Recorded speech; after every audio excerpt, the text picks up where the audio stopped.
came out of the garden after sweating my face off. It was so hot, but the weeds are really taking over. But I needed to get in here, and I'd like to show you some of the canvases that I am getting ready for the next workshop.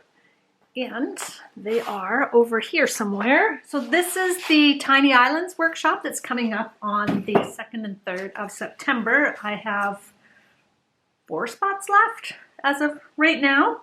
And what I'm doing is I'm showing how having an underpainting can make such a big difference with your finished painting.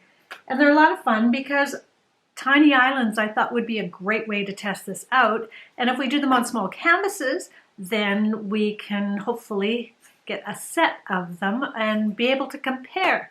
So the first one, and I'm not just teaching about underpaintings, I'm also showing you how I start a painting and how it can work by putting an underpainting over it or having an underpainting under it. It all depends. We're going to sort of do each of them a little different.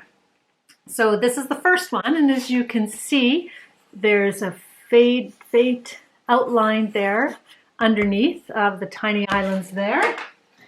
And the other one is blue, and as you can see, we've done the start a little differently there, and these are all 8x8s. And this next one, I didn't put this color on your list, and I have a pot of gold that I'm going to share with everybody. They have discontinued it. It all depends on if you find some or not, but I managed to find a big container of it a while back. So I will be sharing this with everybody. So there's the 3 starts, and I'll just share with you. I like to run through the whole lesson by myself in the studio. And what I do is very reminiscent of when I was a kid, when I used to play all by myself because I was an only child for 5 years. And then when my sister came along, of course, she was pretty little. So I used to play by myself, and I had imaginary friends, and I would talk a lot to imaginary people. So it's kind of what I do in the studio. I'll say, okay, everybody, now get your canvases ready, and then we're going to sketch like this, and we're going to do it this way, and we're going to take some of this color, and we're going to put this on there. Why do I use this color? Because I like it.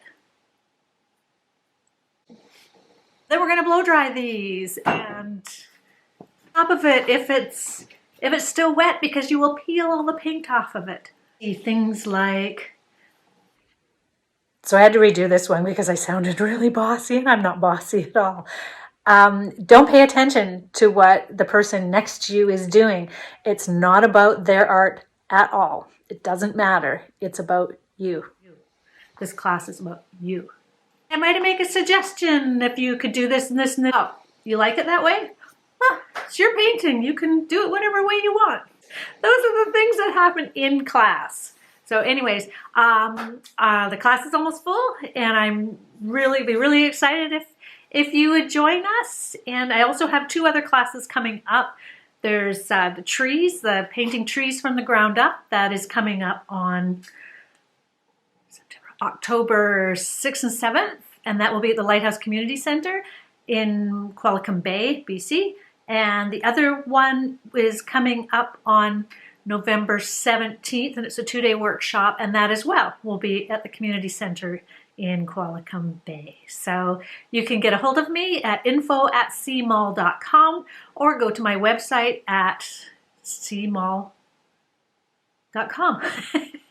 There's no info in front of that one. cmall.com. Anyways, I'm excited to do this. Have a good day. Bye.